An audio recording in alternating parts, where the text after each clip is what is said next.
Morphology म्हणजे सजीवांच्या बाह्य स्वरूपाचा अभ्यास. तर आज आपण आवृत्तबीजी वनस्पतींची बाह्य रचना कशी असते ते पाहणार आहोत. बघा, कोणत्याही सजीवामध्ये जे बाह्य स्वरूप असतं, त्याची जी रचना असते, त्याचा अभ्यास करणं याला मॉर्फॉलॉजी असं म्हणतात. तर अँजिओस्पर्म्स म्हणजेच आवृत्तबीजी जे वनस्पती असतात त्याचे दोन मुख्य भाग पडतात. आपण जर झाडांकडे पाहिलं तर एक भाग जो असतो तो जमिनीच्या खाली वाढतो, त्याला आपण मुळं असं म्हणतो. आणि दुसरा जो भाग असतो तो जमिनीच्या वर वाढतो, म्हणजे जो प्रकाशाकडे वाढतो त्याला प्ररोह संस्था असं म्हणतात. आणि जो पाण्यासाठी जमिनीकडे वाढतो त्याला मूळ संस्था असं म्हणतात. त्यालाच आपण रूट सिस्टीम आणि शूट सिस्टीम असं म्हणतो. रूट सिस्टीम जी असते ती अंडरग्राऊंड असते आणि शूट सिस्टीम जी असते ती ऑन द ग्राउंड असते, म्हणजे जमिनीच्या वर असते. मग मूळ संस्थेमध्ये जमिनीच्या खाली जे वाढतात त्याला आपण मुळं असं म्हणतो. आणि जमिनीच्या जे वर वाढतात त्याच्यामध्ये खोड, पान, फूल, फळ हे सर्व काय येतात? अवयव येतात. तर अशा पद्धतीने वनस्पतींचे जे अवयव असतात त्याच्या अवयवांची रचना, त्याच्या बाह्य स्वरूपांचा आणि रचनेचा अभ्यास आज आपण करणार आहोत. मग ही जी मुळं असतात त्या मुळांचे प्रकार आहेत. बघा, मुळं ही आवृत्तबीजी वनस्पतींच्या भ्रूणपेशींच्या म्हणजे आदिमुळापासून एम्ब्रियोपासून ती तयार होतात आणि ती जमिनीच्या खाली पाण्यासाठी वाढत जातात. त्याचे 3 प्रकार पडतात. पहिला आहे सोटमूळ. सोटमुळाकडे जर तुम्ही पाहिलं तर त्याला एक मुख्य मूळ असतं आणि त्याला त्यानंतर दुय्यम मुळं फुटत जातात. मोहरीचं रोप असेल किंवा ज्या द्विबीजपत्री वनस्पती असतात अशा वनस्पतींची जी मुळं असतात ती सोटमूळ या प्रकारामध्ये मोडतात. दुसरा प्रकार आहे तंतुमय मूळ. काही वनस्पतींची जी मुळं असतात ती अगदी तंतूसारखी वाढतात, म्हणजे फायबर जे असतात तशा पद्धतीची रचना असते, म्हणून याला फायब्रस रूट असं म्हणतात. त्याला एक प्राथमिक जे मूळ असतं ते अल्पायुष्य असतं, त्यानंतर सगळीच रचना ही तंतूसारखी असते, म्हणून याला तंतुमय मुळं असं म्हणतात. काही मुळं कशी असतात बघा, तर जे आदिमूळ असतं ते सोडून इतर जे भाग असतात, म्हणजे खोड असेल, पान असेल, त्या सर्व भागांपासून देखील मुळं तयार होतात. मग अशा पद्धतीच्या मुळांना आगंतुक मुळं असं म्हणतात. जर तुम्ही वडाच्या झाडाचं उदाहरण पाहिलं तर वडाला पारंब्या असतात बघा, आणि ती काय असतात? क्रॉप रूट्स म्हणजे आधार मुळं असतात. अशा पद्धतीनं मुळांचे वेगवेगळे प्रकार पडतात. पहिला प्रकार होता सोटमूळ, ज्याच्यामध्ये मुख्य मुळाला अनेक अनेक दुय्यम मुळं फुटतात. दुसरा प्रकार होता तंतुमय मूळ, ज्याच्यामध्ये झाडाच्या खाली, खोडाच्या खाली जी मुळं असतात ती अगदी तंतूसारखी खूप सारी उगवतात, त्याला तंतुमय मुळं म्हणतात. शक्यतो एक बीजपत्री वनस्पतीला तंतुमय मुळं असतात. त्यानंतर गवत, वटवृक्ष यांसारख्या झाडांना स्वतःचा आदिमूळ सोडून जे इतर भाग असतात, म्हणजे खोडं असतील, पानं असतील, याही वनस्पतींच्या अवयवांपासून मुळं फुटतात आणि त्याला आपण आगंतुक मुळं असं म्हणतो. मग हे जे मूळ असतं त्या मुळांचे 5 विभाग आहेत. पहिला आहे मूल टोपी. जिथं जमिनीमध्ये मूळ वाढतं त्या टोकाला एक टोपी असते, जो जमिनीच्या खाली वाढत जाणारा भाग आहे. मग खाली जमिनीच्या खाली सूक्ष्म जंतू असतात, रोगजंतू असतात, त्याच्यापासून किंवा मुंग्या असतील त्याच्यापासून मुळांना इजा होऊ नये म्हणून त्याच्या शेवटच्या टोकावरती त्या नाजूक भागाचं संरक्षण करण्यासाठी टोपीसारखं एक आवरण असतं, त्याला मूल टोपी असं म्हणतात. त्यानंतर विभाज्य ऊती असतात, म्हणजे पेशींचं अतिशय वेगानं विभाजन करण्यासाठी जो भाग असतो तो विभाज्य ऊतींचा भाग असतो. त्यानंतर पेशींचं जलद दीर्घीकरण करणं म्हणजे काय, तर मुळांची लांबी वाढवण्यासाठी दीर्घीभवनाचा भाग असतो. आणि त्यानंतर असतो पेशी परिपक्व होतात, त्यांचं विकसन होतं, तो परिपक्वतेचा भाग. आणि जर तुम्ही पाहिलं तर वनस्पतीची जी मुळं असतात तर ती फक्त पाणी शोषत नाहीत, तर पाणी देखील शोषून घेतात आणि जमिनीतील मातीतील जी खनिज आहेत ते देखील शोषण करण्याचं काम करतात. आणि ती पाणी खनिज शोषून घेण्याचं जे काम आहे ते त्याचे रूट हेअर्स म्हणजेच मूल रोम करतात. अशा पद्धतीने मुळांचे 5 भाग पडतात: मूल टोपी, विभाज्य ऊती, दीर्घीभवनाचा भाग, परिपक्वतेचा भाग आणि मूल रोम. त्यानंतर जो भाग येतो तो आहे खोड.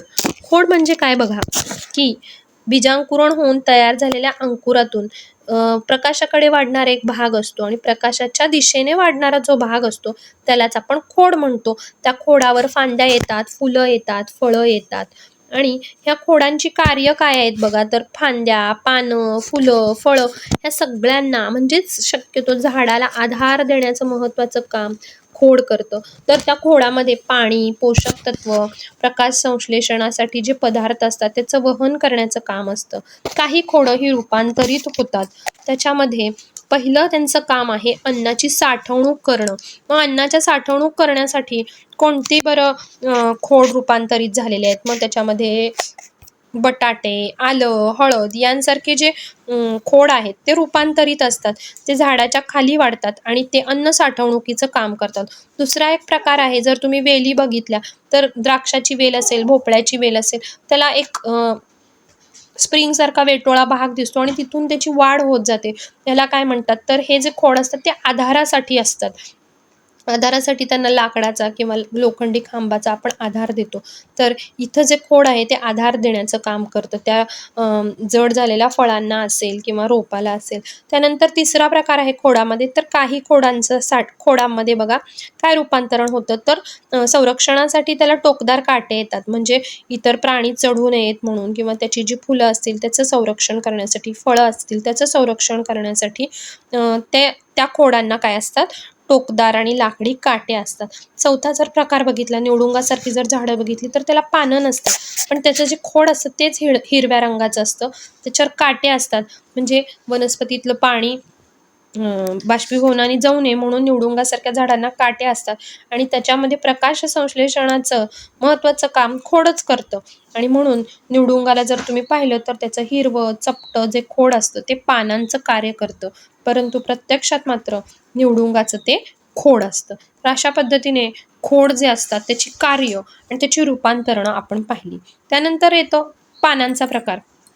बघा, झाडांना जी पानं असतात त्या पानांची जर तुम्ही रचना बघितली तर सर्वात प्रथम झाडांवरती चपटी खोडावर उद्भवणारी आणि हिरव्या रंगाची बाजूला वाढणारी जी संरचना असते त्याला काय म्हणतो आपण?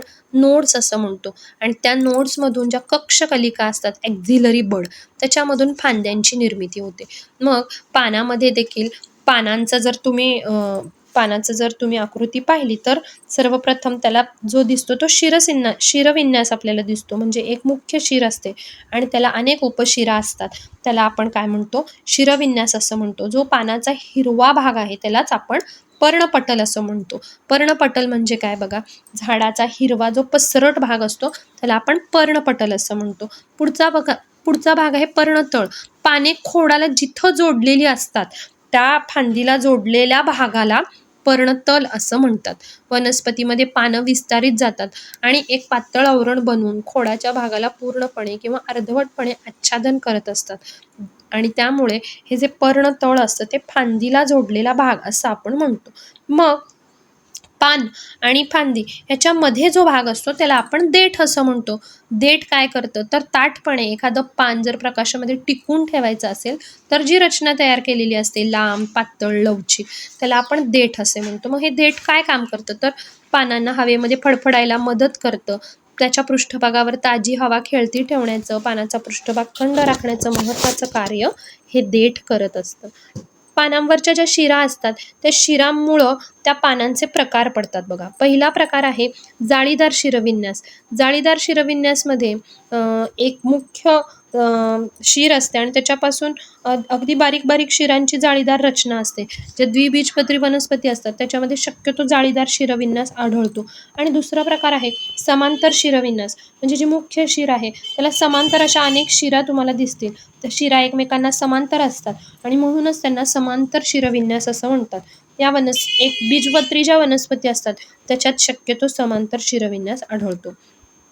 त्यानंतर जर तुम्ही पानं पाहिली तर पानांचे देखील वेगवेगळे प्रकार आपल्याला पाहता येतात. पहिलं असतं साधारण पान.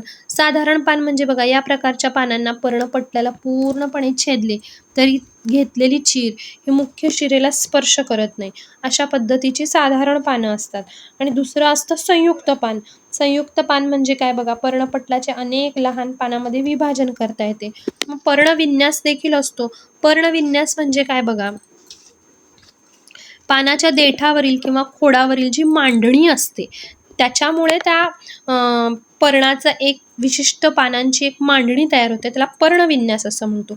म्हणजे काय, तर जास्वंदीसारखं जर झाड तुम्ही पाहिलं तर एकाच फांदीवरती जी पानं आहेत ती अल्टरनेट म्हणजे एकांतरित पानाचा पर्णविन्यास असं आपण त्याला म्हणतो, ती अल्टरनेट पानं तुम्हाला दिसतील. दुसरं जर बघितलं तर काही पानामध्ये एकाच फांदीवरती अल्टरनेट पद्धतीनं पानं येतात आणि त्याला एकांतरित पर्णविन्यास म्हणतात. तर काहीमध्ये एका फांदीवरती एकमेकांच्या समोर अशी पानं 2-2 पानं येत जातात, त्याला सम्मुख पर्णविन्यास असं म्हणतात. पानांचे देखील मी मगाशी म्हणाले तसे साधं पान, संयुक्त पान असे प्रकार पडतात. साध्या पानांमध्ये अखंड वर्णपटल असतं, पण संयुक्त आणि ते पान मोठं असतं. आणि संयुक्त पानांचा जर तुम्ही विचार केला तर पर्णपटलाचे अनेक लहान लहान पानामध्ये विभाजन झालेलं असतं आणि त्याचे पिसांसारखे किंवा पंजासारखे वगैरे प्रकार पडतात. ही सर्व प्रकारची पानं ही संयुक्त पानामध्ये मोडतात.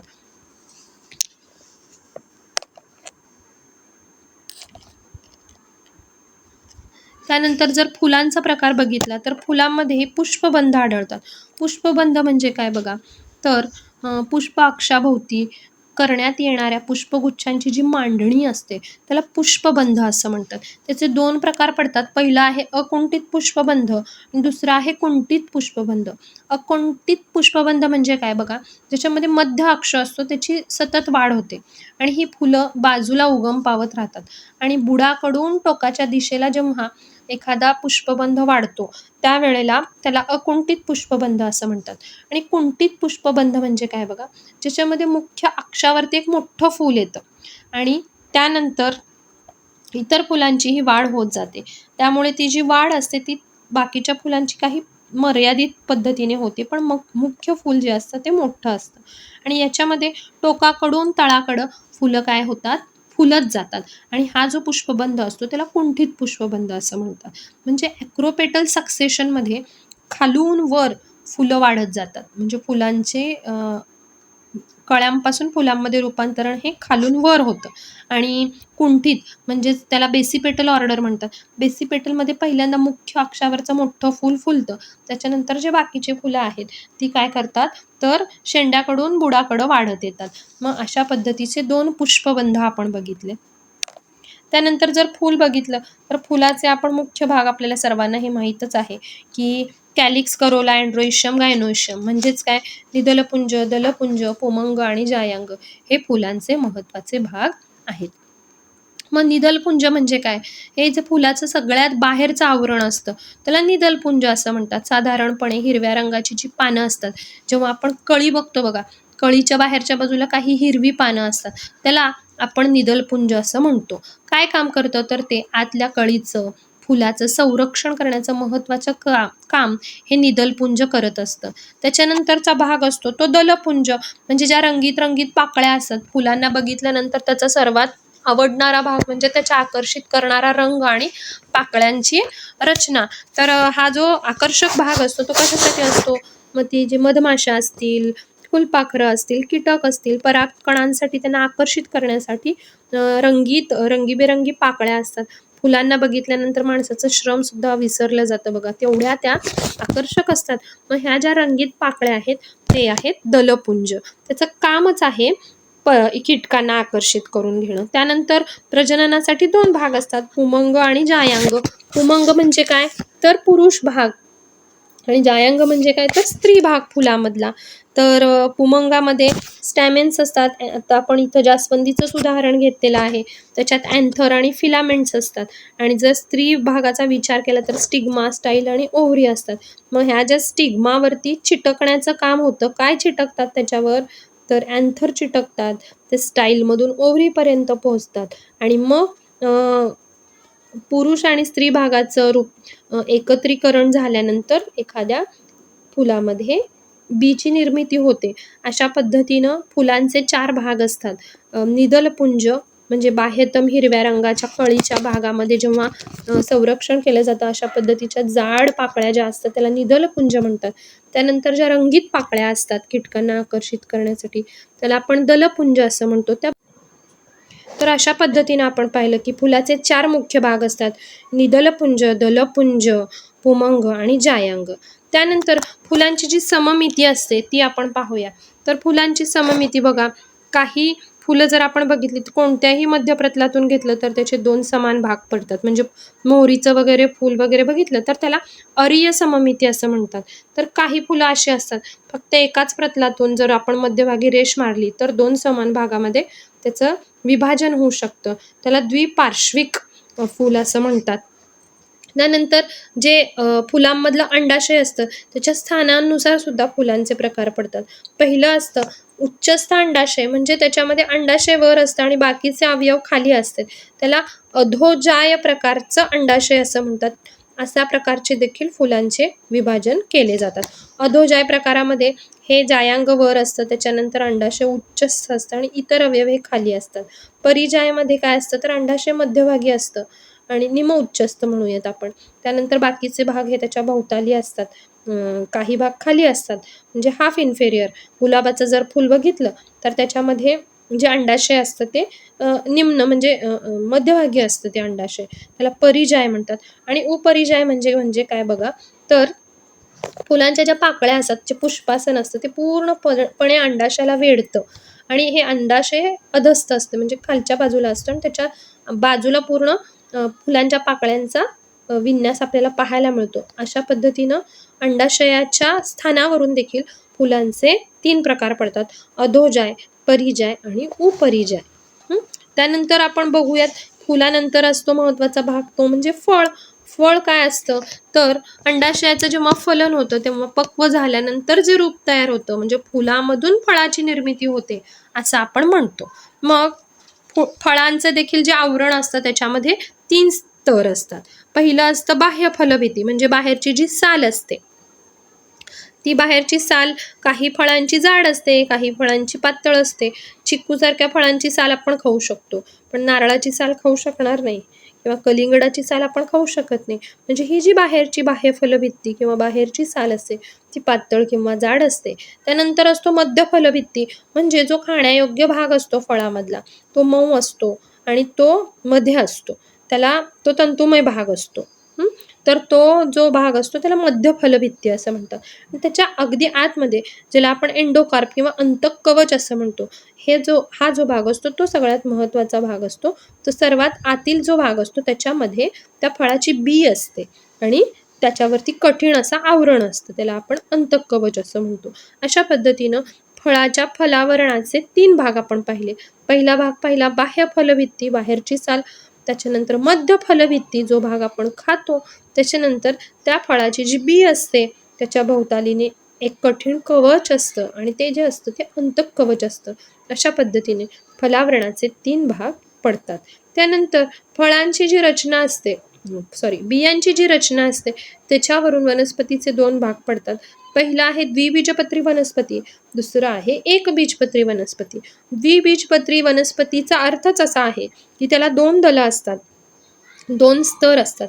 त्याला त्याची जी बी असते ती जर तुम्ही पाहिली तर ती 2 भागामध्ये विभाजित होऊ शकते आणि त्याच्यातून अंकुर, सूक्ष्म मुळं असतील, अंकुर असतील ते निर्माण होतात. आणि एकबीजपत्रीमध्ये जर बघितलं तर याच्यामध्ये फक्त एक दल असतं, त्या बीचं तुम्ही 2 भागात विभाजन करू शकत नाही आणि याच्यामध्ये बहुतांश ह्या एक बीजपत्री वनस्पती या भ्रूणपोषी असतात, त्याच्यामध्येच भ्रूण हे पोसलं जातं, एंडोस्पर्मिक असं त्याला म्हणतात. आणि बाहेरचा जो भाग असतो तो प्रथिनांचा स्तर असतो आणि द्विबीजपत्री ज्या असतात त्या बहुतांश अभ्रूणपोषी असतात, म्हणजे त्याच्यामधलं जे भ्रूण आहे ते त्या बीमध्ये पोसलं जात नाही. अशा पद्धतीने आपण बाह्यरचना, जी वनस्पतींची बाह्यरचना असते म्हणजे वनस्पतींची जी अवयव असतील त्याच्यामध्ये सर्व प्रकार पाहिले. मूळ कशा पद्धतीनं पाण्याचं शोषण करतं, खनिजांचं शोषण करतं, मुळाचे प्रकार कोणते आहेत. त्याच्यानंतर खोड पाहिलं, खोडामधील रूपांतरण पाहिली, खोड कशा पद्धतीनं काम करतं, खोडांची कार्य काय असतात, पानाची रचना कशी असते, त्याचे शिरविन्यास कसे असतात, पानांचे प्रकार कोणकोणते असतात. त्यानंतर फुलं पाहिली आपण, फुलांमध्ये फुलांची जी रचना असते ती कशी असते, निदलपुंज, दलपुंज, पुमंग, जायांग त्यांची कार्य काय आहेत ते आपण पाहिलं. त्याचे जे शिरविन्यास असतात, पर्णविन्यास असतात ते पाहिलं. त्याच्यानंतर पुष्पबंध कशा पद्धतीने असतात, त्याची रचना काय असते ते पाहिलं. त्यानंतर आपण फळं पाहिली, फळांमध्ये देखील बघा काही फळांमध्ये एक बी असतं, काही फळांमध्ये अनेक बिया असतात आणि फळाची रचना कशी असते, बाहेरचं आवरण, मधलं आवरण, आतलं आवरण कसं असतं ते आपण पाहिलं. त्यानंतर बीज पाहिलं. बीजांमध्ये 2 प्रकार असतात.